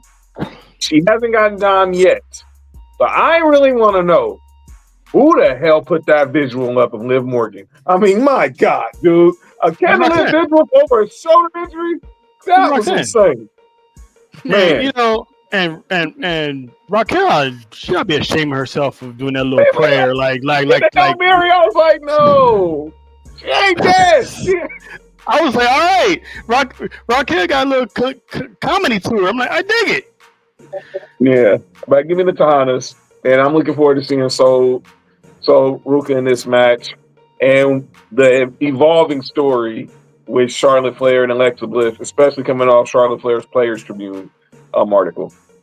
My God! First off, okay, again, I'm at the pause it right there. Mm-hmm. I couldn't even get through it without weeping. And again, we get it all confused. We talked about this on the show about Kenny Omega and kind of like he's toward the end of his career and what he's done to his body. We look at that Charlotte writing. When you pour your heart into something, God dang, like you gotta be heartless not to be able to feel that shit. That was just so. Oh yeah. God bless her. Love and light to Charlotte. Yeah, the woman's been through a lot. I mean, she's only the reason she's in the wrestling business was because she wanted to make her brother proud and live out her brother's dream. So, and then you go from that to trying to step out of your father's shadow, and then have father doing all the stuff he's done. You go through a divorce which was kept secret, made public. So you have to go through that. And then you have a knee injury in the middle of all that at the age that she's at the prime that she's in. It's like how much more can you re-slander Charlotte Flair? Because at this point, it's like Ashley Flair has been through so much. So the fact that she wants to do a character change for Charlotte speaks volumes of where her mindset is as far as wanting to give back. I mean, she hasn't had a title in a couple of years now, so people are already saying keep her away, but she hasn't had a title in like God knows how long. So then she lost to Rhea Ripley. Exactly. So it's like, and that was back in WrestleMania 39. So that was at least a couple of years ago. So 2 years ago. So just stop a woman out. And I'm gonna say this, Trail, before you turn back over to the panel. I think she really wants to bring more of Ashley Flair into Charlotte Flair. Because my mind always thinks about when she had that storyline with Alexa Bliss back in 2019. That one line Alexa Bliss said when she gave her that Charlie doll. Even a narcissistic bitch like you deserves to be happy. Mm. And that was real talk too. Yes. That wasn't kayfabe. That was real talk. He wants to bring more of Ashley Flair, the bubbly, the more happy-go-lucky, twerking on the boat with Finn Balor's wife, into who Charlotte Flair is. All right. Just saying. She always been doing that. But anyway, that's I get what you're saying. Isha, who you got winning this match? I like the idea of the match. I like some of the stuff that I've seen on SmackDown with Charlotte and Alyssa, which is cool. I like the NXT girls. Big Soul Ruka fan. I think she's gonna be phenomenal, y'all. You say Alyssa? Alyssa again. Yeah. Phenomenal. Alyssa. Yeah, Alyssa. Alyssa's gonna be really good. But so Ruka though, like for real, no joke. I think like about another year, she's gonna have it. Yep. But as far as who's gonna win the match, I'm gonna go with the Judgment Day girls. I feel like that's who's supposed to win, so I'll go with them. All right, Matt. Judgment Day. Keep moving, All right. baby. My girl Roxanne. You know what it is. We Hey, ain't shout out to losing. Roxanne. We saw her in Money in the Bank. Let's go. We ain't losing. Yeah, Shout out man, to Roxanne. shout out to the Texas connection, man, because I was born from there, and then our admin Vanessa, she currently lives in Texas. Raquel and Roxanne are from Texas, so we're gonna show some dirty South love to the Tejanas. And speaking of Texas, thoughts and prayers to everybody in Houston, Dallas, and all them. 100%. So y'all stay strong over there.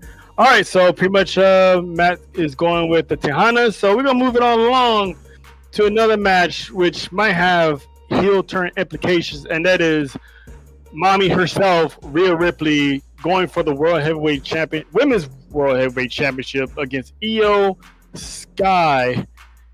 Now, Matt, I'm gonna start with you. Did Io pretty much knock at the devil's door by poking this Rhea Ripley bear one too many times?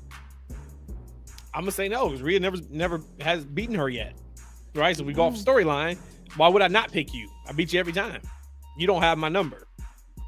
Now we know how much Triple H is a fan of Rhea Ripley, so we know maybe she was knocking at the devil's door, but Io don't know it. Man, like this match is going to be fantastic. Be one of the matches of the weekend for sure. We know that. If I had to pick one, it doesn't feel like it's time for Io to lose it. But I also don't think Rhea needs the title. Rhea had such a hard, incredible run last year with the title. If you put the title back on Rhea, what does she do? Who does she face that we care about that we didn't see in the initial run? So Stephanie. just what said, and I know you got to protect Rhea. Rhea is protected all the time. I get that too. We don't get to see her wrestle that often. I get that too. But if it was me, I probably have Io retaining. Listen, whether it's Io, whether it's Rhea, if Stephanie Valcour is next woman up, that's my champ right there. It's gonna feed families no matter who. Keep the belt on Io then, and you have Io lose to Stephanie. I'm down for that. Me too. Hey, all right, mad at you. Ishan, who you got? Man, that's a good one. I actually don't have an answer, so I'm a hem and haw until I actually come up with one. Because you think about Rhea, how many times can she? I'm not about the guys that this person can't win, but she how many times can she lose? Because about a year and a half ago, she was the it girl for the company, right? And I'm not saying she's not as popular as she was, right? But I feel like she's her light has kind of dimmed a little bit, and I feel like they've taken a little bit of the shine off of her, right? Because she was a big part of Raw for a number of years, right? Right. How long can that continue? But as Matt said, I don't know. This is Io's time to lose the championship as of now. So maybe they come up with some kind of funky, ending to the match where the feud continues to maybe a SummerSlam, because this match was kind of put together pretty quickly. So maybe that's where they kind of go. We get some kind of a funky finish, and it continues to feud. and then maybe we see Rhea crowned in SummerSlam. Okay.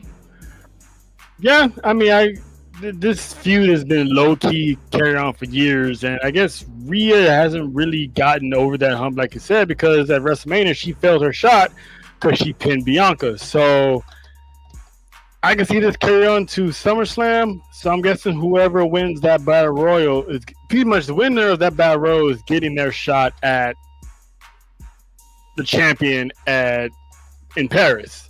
So I'm guaranteed it's not going to be the WWE Championship. It's probably going to be the World Heavyweight Championship. So we're going to get to that prediction a little bit on who I got winning. But Rhodesia, which female are you rocking with? I know what you just said, but Rhea is Teflon Dawn. She is Donna. She's Teflon. She's doesn't really need to win. I think this would be a great way for validating EO a little bit more.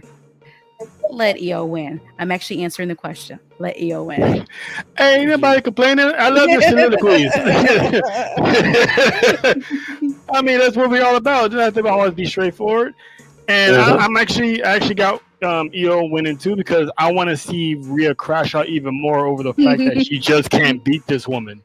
Right. So, like, this Rhea crashing out and being that whatever she's going to be, it's going to feed family. So I'm looking forward to it. John, your choice, my brother. Woo! Can I also say I don't want this match to main event before just letting people know that now. Give me EO. I know right. I can see the marquee of Stephanie Valkyria versus Rhea Ripley at Clash in Paris. But give me EO based off that night, that Raw after WrestleMania. That was a killer. So a banger match. Give me that. Give me EO and Rhea. I love her, but back of the bus. All right, so we're gonna make this short and sweet. Battle Royal. I got Stephanie. You gotta call it the right way. Call it the right way. It's called the Andrea Over the Top Battle Royal. That's it. Wow. Sorry, didn't mean to do that to you. Please tell me that's cold. I wanted to say who's Andrea, but I get it. So, but it's the women. Andrea Over the Top Battle Royal. All right. The Andrea Over the Top Battle Royal Evolution. Man, you ain't gotta do it. I got Stephanie. Deja, who you got? Let's go with Stephanie too. All right, Matt. And the winner gets a title shot at SummerSlam? No, Clash in Paris. Clash in Paris. Oh, yes, because I think it's gonna be Stephanie. But right. I would not be surprised if it's Nikki Bella. Ooh. Oh boy. Would not be surprised. That's in the comments now. I already know what did Nessa say. Nothing. I just know that brain of hers and her Twitter fingers are working right now. E, go ahead. Who you got?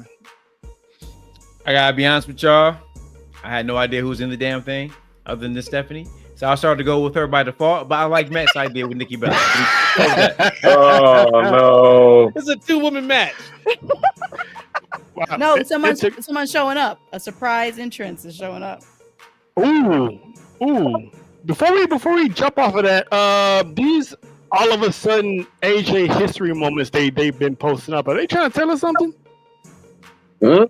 Man, we fall for it every year. I'm not. I'm not. That's right. I'm like Groundhog's Day. I'm not falling for it. Groundhog's Day. Yeah, but no. All right. So next is, which I'm thinking is the main event, and that is the IC women's IC title, Lyra, Becky, and Bayley. I got Bayley. Deja. If Bayley doesn't win, then Triple H, if everybody who end up making Bayley lose out on a WrestleMania match. We crashed the fuck out over that. We definitely crashed the fuck out over that. We were pissed. For sure. E. I'm going Rhodesia. I have no idea, man. I roll with her. I roll with her opinion. Oh shit. Oh, so you got Bailey too. All right, John. It better Real be quick. Bailey. If you're gonna have this match main event, it better be Bailey. No excuses. Let her get that moment. Matt. I don't think this match is main eventing, and I don't think Bailey's winning. Oh, There's a bigger story here if Uh-huh. Bailey does not win. There's a Mhm. bigger story here with her and Becky. Bailey's gonna win the match. double. All right. Shoot. I knew that was gonna happen. So that's gonna be somebody. All right, so there is one more match, but I'm purposely leaving that off the prediction panel right now, I'm okay and with I explain why later. But that pretty much brings it into the Evolution predictions. So now what we would like to do is we pretty much revamped calling out names, and now we have a little Sports View Wrestling little flip to it. So now basically when we see something that doesn't make any sense and it's like we don't understand it, it's like, why is this happening? We got a little something that we like to ask good people, the IWC or whoever, is this what we're doing? I love that pick. That's You know what I'm saying? Because it's like, what are we doing here? Is this what we're really doing right here? So we're gonna go a little round table, round the horn style of entertainment here. So we'll go around the table 2 minutes because we know we gotta get you guys up out of here. Ishan got 5 minutes. All right, so we're gonna go around this. Ishan, anyone you want to call out or ask? Is this what we're doing? Yeah, I'm gonna piggyback on the podcast, y'all. We signed off on the show. Free Keith Lee. Free Keith Lee. Tony Khan. Hey, Matt. Rhodesia. We talked about this a while ago. Like, you know what I'm saying? Nick Khan was on the internet. So he's all over the Twitters and the X's talking about the comment he made about AEW benching players, right? Tony Khan ass come out just the other day. He said, yeah, we got a bench and it's deep. It's so deep. It's deep. Spread eagle deep. Right? And he got not my the eagle. man. Oh, yeah. Spread eagle deep. And he got Keith Lee all up in there, man. I need them to free Keith Lee. Let this man be great. This man is in his early 40s. He has battled adversity. He is talented. He's in the best shape of his career. And they got this awesome black man riding this bench. Free Keith Lee. Free Keith Lee. I feel it. Deja, you got anybody you want to, call out and ask, what we doing here? again, this is like a ironic thing for me. Just WWE Evolution. Again, you do this ish together. You just put people together. You did not make it special in any way, shape, or form. And now you're putting it up on the weekend of All In, which I'm going to be excited because I am more excited to watch All In. Even though I represent for the women, although I feel that deep down in my heart and my soul, but you've disrespected this, something that you didn't have to do, kind of like how Jay didn't have to have a title match back in December against Gunther, but we did it. So you didn't have to have Evolution ever again. You did do it, and you did it at a point where now it's clumped in with everything else. So also I am happy that we are going to showcase and we're going to highlight the women, because not saying anything against the first Evolution, we just already know what has happened and what has transcended in women's pro wrestling. And that's no knock at them at all, because they paved the way.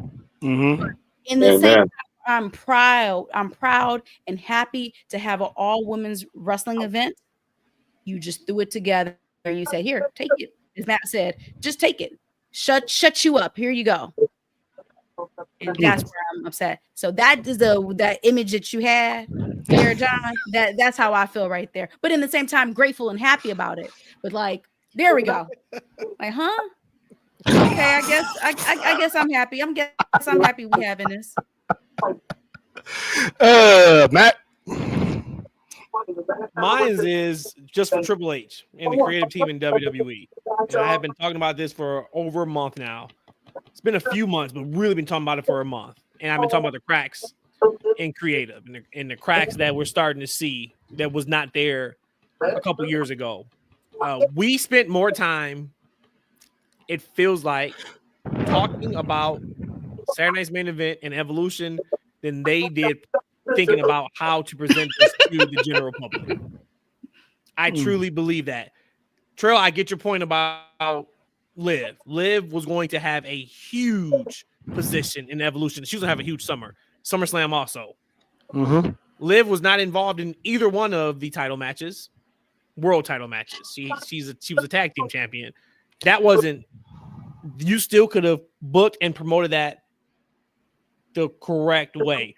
These, I'm going to announce who I want to go against storylines is the laziest type of storylines you can do. There's no thought put into that. I'm going to challenge Trish Stratus. I'm going to challenge Rhea Ripley. The fact of the week before, Io Kai picked Rhea Ripley. It was her and Asuka in a backstage segment. And she says, hey, if you get through the King of the Ring tournament, it could be you and I. And there was a thing. Now, yes, Asuka did not win the tournament, but neither did Rhea. Rhea wasn't even in the tournament. But then she, a week later, picks her. There is just a lot of cracks. If you are watching with a finely tooth comb, you are starting to see it. And my thing is, step it up. You've heard all three of us at this point brought up AEW. And I had been out on AEW since November of last year. We did a whole thing on the podcast. About 15 minutes. I wanted a whole eulogy where I killed AEW for me. It's back now. And if you would have told me 6 months ago, hey, Matt, there's going to be an Evolution pay-per-view. There's going to be a show where Goldberg is going to retire. Oh, yeah, and there's an AEW pay-per-view that same weekend, and you're going to be more excited to watch the AEW pay-per-view. I'd have been like, you're out of your mind. Maybe 2 years ago, yeah. And here we are. Got to be careful. I know they got a lot of fans. They're selling out everywhere, but you got to be careful. If you do not treat your product with the care that you did to get to this point, it can turn around really, really quick. All right, that's a good point. So I do understand you guys are strapped for time, so we're gonna pivot a little bit real quick before John gets his off. So I'm actually gonna do a little honorable acknowledgement right now, a quick shout out, if you will, to people that in the podcasting world that have done great things. They put out amazing content, and they're pretty much family to us. And that's these three individuals right here. Congratulations to the That's Freaking Wrestling podcast on having 800 total subscribers. I mean, shout out to you guys. You guys have been killing the game. And over 200 episodes. And over 200 episodes, 800 subscribers. You guys have been killing the game. This is why I keep saying Black Excellence, because you guys have put in the work. You guys are hilarious as a unit, as a team. So, and it's good to see, you know, a husband-wife duo do the things that you guys are doing right now as family people as well, with kids and everything. So our roses to you guys. Congratulations on 200 episodes, 800 subscribers, and here's to 800 more and another 200. So, my God. Yeah. Hey, shout out to y'all. I appreciate that. Thank And you shout for out that. to you guys. I said Thank it a few months ago, but for you guys to have a platform and then invite us on here, Yeah, for real. we have for a real. great time, of course, whenever we connect. But we appreciate that for sure. We've been grinding. You know, I am super proud and happy of that number. I know Ishan is. I know Radija is. And of course, we ain't stopping no time soon. You know what I mean? So if you are not down for the ride, y'all know to follow us on Twitter. That's FNW. You just saw the YouTube. That's Freaking Wrestling. We are on TikTok. We don't put much on there though, but we are on Instagram. We don't put much on there either. But we are on X Strong and on YouTube. Follow us. That's We right. have some pretty fun and good content. yeah, and like Matt said, if you're not down for the ride, we basically got 4 words for you. Go fuck yourself. Hey. Basically, what Cody Raheem said. Cody Ryan. Well, I ain't gonna say all of that because we want to go higher, but for sure. We talking about the haters. We talking about the haters. We talking about the People haters. who just look and be like, oh, those people. Those people they ain't supporting, the culture and the hustle that we do, because there's a lot of sacrifices we do putting these pods together. So real recognize real. You know what I'm saying? Amen. So we're appreciative of having you guys here and to have met you guys in general. So how much time you guys got before John gets started on his call out? Oh, well, I want to hear his call out. So we got like another 5 minutes, but yeah, I got to hear this. Okay. All right, John. The floor is yours. Popular demand. The fans await. All right, and I think you might have talked about it on y'all pod last week. I saw you was in your description. This whole Britt Baker contract situation. So the story breaks last week that Britt Baker is trying to part from AEW, but she has like a year and change left on her contract. And you saw he was talking about the whole AEW bragging about how deep their bench is. Yeah, it's not the purpose of having a deep bench because is you use your bench. If you can go 9-10 deep on a roster, on it, you go 9 to 10 deep. But if you keep going to just your starting 5 and your 6 man, you're not using all your depth. So my thing is with this, clearly there's something there with Britt Baker, and Tony Khan kind of hinted on how good she was for the company on the media call the other day. But I'm like this. I learned this from the late great Jerry West, and I'm being as a diehard Lakers fan. I never want somebody working for me that doesn't want to be here. So I know she's contracted for maybe another year and change, but she's been loyal to the soil from day one, pretty much. She's the first female signee. If you're Tony Khan, if you know it's time to go, let him go. Compromise a little bit. Like he was talking about with Keith Lee. We just 5 years ago, the other day, was Keith Lee becoming the first double champion in NXT history. What a time that was for him. And we haven't seen him in God knows when. And obviously we know they had the health challenges and everything. But if you got a bench, use it. If she wants to go, get the legal stuff handled, let her move on. That's all I got to say. And she got the money to buy out her contract, so it's not like, and look how long it took an arm and a leg to get Ray Phoenix out of his contract. Yep. So it's not like they just doing it on purpose. And it's crazy because, like I said before, Britt Baker was the first female to sign up with AEW. And that's how you treat your basically your firstborn, so to speak, into this company. So it's like everyone's saying, AEW is this, blah, blah, blah. But it's like, this is what they treat the number one star if they don't agree with whatever they're saying. Ray Phoenix has spoken up about something. He got benched. Keith Lee had to go to Twitter to let everybody know he's in good health and that he's just waiting for that time to come. He's still benched. Ricky Starks had an opinion about something. He was benched. So it's like, if you say anything wrong, you're gone. Take that whole Karrion Kross promo he did Mania weekend. If he was in AEW, you never see Karrion Kross again. He'll still be employed. You just never see him again. Well, Karrion Kross also don't have matches on WWE, so he does. They just not televised. There we go. But I'm just saying that you never see him at all if he was in AEW doing that interview he did. So it's like WWE, they give you that leeway to air out your grievances, so to speak. Here, it's like you say, I don't know what Tony Khan's doing. Next thing you know, have you seen that person? I mean, what happened to that one female that's in Queen of the Ring? Camille. Yeah. She's going to be on American Gladiators with Wardlow. I know, but that's not my point. What happened to her? What you're saying. Exactly. I mean, supposedly there was a rumor of her and Mercedes not getting along. And next thing you know, Mercedes riding high, collecting 10 championships every day. Camille is at home doing stuff on the side. Wardlow. Anybody seen Wardlow? You got this bench, but we keep seeing Hangman. We keep seeing Moxley as the champ. I mean, he's like the only 4-time AEW world champion. So it's like you're reusing the same guys. You're bringing people from Ring of Honor who are champions in these meaningless battle royals for the opportunity to fight another champion. Champions should not be in these battle royals.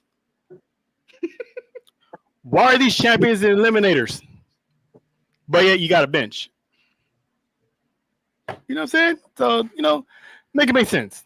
Make it sense. Make it make sense. Where's that John picture at? Oh boy. You know you have to repost this on Twitter now, right? Yes, you know I am. You know you have to repost this on Twitter now, right? I got it saved right now. It's like Tony Khan. Huh? Yeah, I think it makes sense, man. I could leave this all day, but anyway, it's just like, huh? So it literally boggles the mind.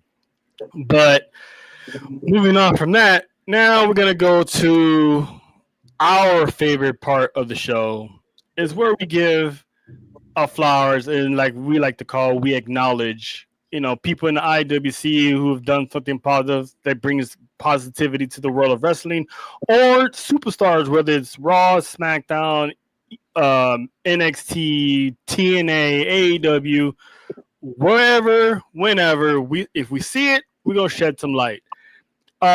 This one I am actually gonna start off because I do want to address the breaking news that happened this past week, and that is AJ Styles has pretty much signed his farewell tour.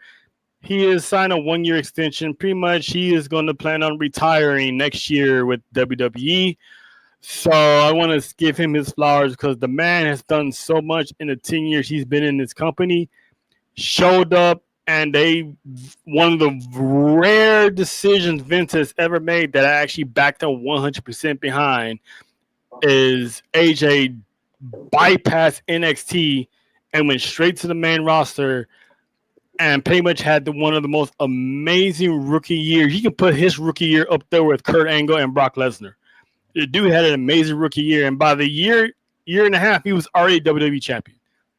Main eventing matches with Roman Reigns, main event matches with John Cena. I mean, beating up John Cena is always going to be a classic line, a classic joke for me. Because I used to always, we guys got going on today? Oh, I don't know. Beat up John Cena. So that was always a running gag that I always enjoyed. So it's going to be a bittersweet ending. He's having his retirement tour, and this is one of those retirement tours that everyone actually will genuinely care about outside of John Cena. Depends on who you ask, because this man has done it all. So I'm anxious to see if they're going to give him the Intercontinental Championship on his way out the door, because he's done it all. He's WWE champion, United States champion. So why not give him a mid-card title? And the stuff he's got going on with Dominic right now is hilarious. I mean, he has a little doctor's note saying you can't touch me. You can't touch me. So they're playing that Tom and Jerry type of thing. So in the end, I want to see AJ Styles get a championship. And it's just, thank you, AJ. I've seen him since the later years of WCW all the way to his rise in TNA, New Japan. He reinvented himself in New Japan before coming to WWE. So he's had a Hall of Fame career 3 times over. So that's my shout out, and that is to one AJ Styles. Deja, I'm gonna start with you because you guys got limited time. You guys got anyone you want to shout out or give an knowledge to? I'm gonna just say the IWC of open-minded IWC. It is beautiful to see us come together, enjoying and loving something so special to us. Again, wrestlers have to be a little bit crazy to be wrestlers. I think us as fans got to be maybe not as crazy, but a little crazy too. And for us to come together, the ones that it's not like just you can dispute something, you can disagree, but it's still all love. This is a special place to be a part of. So just the open-minded IWC. Oh, he's definitely in the Go Convo for sure. Matt? Shout out to fans. You guys got a hell of a weekend ahead of you. No matter what promotion you like, no matter what type of wrestling you like, no matter what is going on, there is something for you. And shout out to anybody who is going to try to power through and watch everything that is at your eyeballs and fingertips this weekend. We are in a golden, man. We are in a golden age of wrestling. Like, just make sure that we continue to appreciate this thing, because it was, years ago where it was one game in town and at times it wasn't the best, right? So for us to be able to have so many different, options now and opportunities to watch just high level professional wrestling, whatever you're in it for, to watch it and enjoy it, just really appreciate it. But that's what I want to shout out. Everybody who enjoys this thing that we love called wrestling. So all I know is Monday morning I'm gonna be tired as hell. E, who you got, brother? I want to shout you guys out, having this. I really enjoyed our conversation today. Really fun. Shout out to the chat too. A lot of amazing comments from you guys. Thank you for the support, the love, man. I love this community that we're building, that we're part of. All positivity, man. But shout out to everybody. And shout out to everybody who's watching this 30-hour wrestling marathon we got this weekend. I think it was Saucy or Nessa. I can't remember which one to ask. That we watching all of these shows. I don't know, fam. I don't know. We streaming all of them except AEW. So yeah. God bless y'all. So if Keith Lee or Brett pop up, y'all not gonna know nothing about it, huh? That was sick. You know what? Actually, joke's on you, because I got a separate laptop. So you know what? I'm gonna have that other laptop on for AEW. So if something breaks out, I'm gonna look to my left like a squirrel, and I'm like, ooh. So no, I got you. Don't you? Yeah. You know what I'm saying? Multitask. You know what I'm saying? That's how we do it in 2025. John, sir, which one you want to go for? Let's go with the serious one first. This is piggyback on something Trell talked about and we acknowledged a few weeks ago. We all know what's going on with ICE here in our city of LA, but someone in AEW took a stand, and that was Brody King. He came out with the Abolish ICE shirt when they was in Mexico recently. Recently, Brody King has been raising funds, and he's raised over $27,000 for those families who've been affected by the ICE situation. So salute to the Dark King himself, and continue supporting him. Obviously following Brody King. He's an LA guy like me and Trell. He's from the Van Nuys area, so that Valley area was one of them areas that was really on high alert, and that's like where Trell stays at now. So salute to Brody King for doing that for the people. My second one is on, and I think E hit it up on it earlier. Congrats to Carmelo Hayes and Kehlani Jordan. Place your hand on my shoulder. Congratulations. She said yes. So he don't miss. Melo don't miss. And she is her. They got engaged over the weekend in Hawaii for the holiday. And obviously we seen Carmelo Hayes' growth in NXT. We always had an issue with how things been going with him on SmackDown, but I see better days coming. And Kehlani Jordan just continues blossoming from being that girl next door to being a little more edgier. And we'll see her Sunday as one of the NXT participants in the Battle Royal. So salute to them. Congratulations. Love is love. Salute the Black love, y'all. Yeah, shout out to Bow Wow finally getting this Sierra. Okay, that's for another pod. That's for another pod. We gotta talk about that. We take that. What is it? Off air, offline, off air. We'll talk about that. All right, hey. Ain't no one else gonna say it. Damn it, I'm gonna say it. I've been saying it for the longest. That boy look like Bow Wow. But yeah. So we're gonna get up out of here. This has been fun. Deja, E, Matt, it's always a pleasure having you guys on, because it's a rarity that you guys go live, because you guys always do recorded content. So to have you guys be on the live stream, it's always a pleasure and an honor and a privilege. So we appreciate that. Of course, check us all out Saturday. We're going to be doing the NXT Great American Bash on the Homer Roses Podcast's StreamYard channel, so YouTube channel and X. So catch us over there. We're going to stream over there. And then when that's over, couple hours of break, and then gonna be right here on S4U Wrestling for Saturday night's main event to hopefully see the demise of one Bill Goldberg, except Boss Lady, because she's probably gonna be waiting outside his retirement home to console him and take his insurance. And then after that, you can see us on Sunday as a collective unit. We're gonna have an all ladies panel. Our girls Nisha and Kiara from Main Event Mama is gonna join us, as well as Vanessa for the Evolution. So we're gonna have an all-star, all-female panel for this watch along. So it's gonna be big. So check us out. And also, Matt, let the people know when and where to find your episodes on when they drop. Every Wednesday morning we drop. We record Tuesday night, drop them on Wednesday. We go live on YouTube Wednesday morning, along with on Spotify, Apple Podcasts, wherever you find your podcast. We are there, guaranteed. We probably should start doing live shows. It's funny, we do tape, but we don't edit. Like, we keep everything in. So it's not like we do like crazy edits or anything. So we probably should go back. We used to do it on Twitter a little bit. And I got my market research I was looking for, and we kind of stopped. But that is something that we probably should get back to. But shout out to everybody who does support the pod, who comments, anybody who listens, and we don't even know who you are, because that's kind of how I do some content as well. I'll listen to podcasts and I don't, comment or speak on it. But we just appreciate and love all the support. Yeah, shout out to the watchers who don't say nothing. Y'all matter too. If y'all gonna watch and not say nothing, like and subscribe, it'll help. At least do that. You ain't gotta speak. You ain't gotta tell each other name. Just click that little button right there, and that's how you gotta do. There you go.